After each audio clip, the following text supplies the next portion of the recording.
If you could travel back 30,000 years and tell an Ice Age hunter that their descendants would let this creature sleep in their beds, they would think you were insane. To early humans, wolves weren't pets. They were monsters. We were slow, fragile, and practically blind in the dark. Wolves were apex predators. They possessed bone-crushing jaws, boundless stamina, and a pack mentality designed to take down mammoths. Fast forward to today, and there are nearly 1 billion dogs on Earth. They fetch tennis balls, wear tiny sweaters, and get nervous during thunderstorms. Out of all the animals we encountered across history, why them? The answer hides one of the greatest mysteries in human history.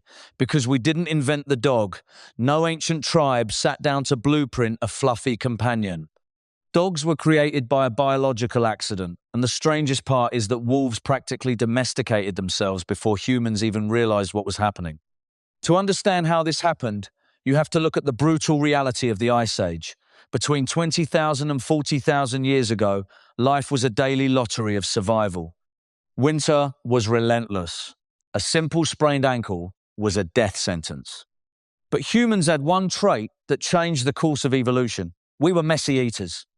Even when starving, hunter-gatherers left behind scraps, cracked bones, and animal waste. To a wolf, struggling to survive the freezing winter, a human camp was a walking buffet of free calories. Most wolves stayed far away. The aggressive ones that got too close were killed by human spears.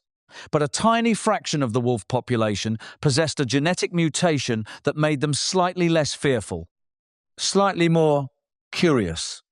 Instead of risking their lives hunting dangerous prey, these opportunistic wolves simply followed the humans, living off the trash. Evolution began to run a silent, invisible filter. The calmest wolves ate the most. The aggressive ones died out. Over generations, fear and hostility were literally bred out of their DNA.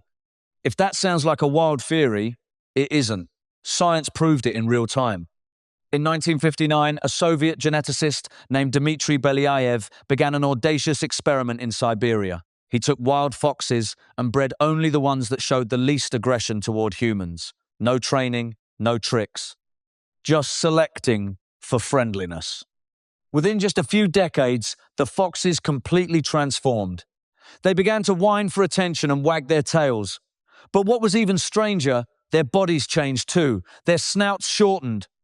Their fur became patchy and spotted, and their ears flopped over. Biologists call this domestication syndrome. When you breed an animal for tameness, their adrenaline levels drop, which automatically alters their physical appearance. Long before humans ever threw a stick or named a dog, the wolves lingering at the edge of our campfires began to shrink. Their faces softened. They started looking less like killers and more like companions. Humans quickly realized that these softer, calmer wolves were incredibly useful. A proto-dog hanging around the camp was the ultimate ancient alarm system. They could smell a bear from miles away. They could track wounded prey better than any human hunter.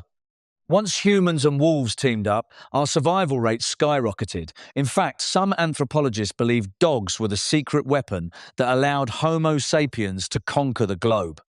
But this partnership quickly became something deeper than utility. It became chemical.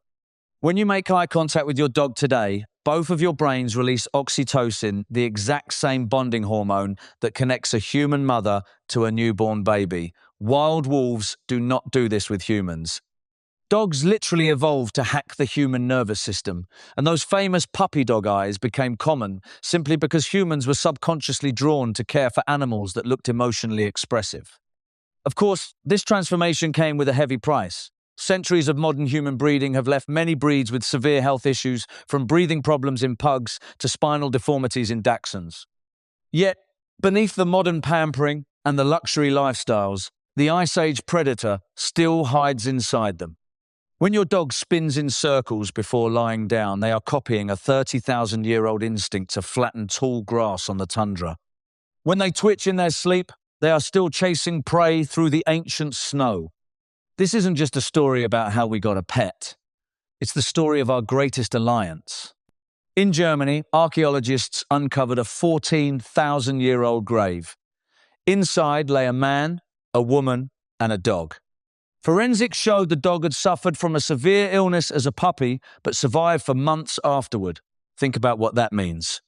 In one of the harshest, deadliest environments in human history, where every single calorie mattered, a starving Ice Age human spent precious time, food, and energy to nurse a sick puppy back to health. That is no longer a tool. That is attachment, friendship, maybe even love.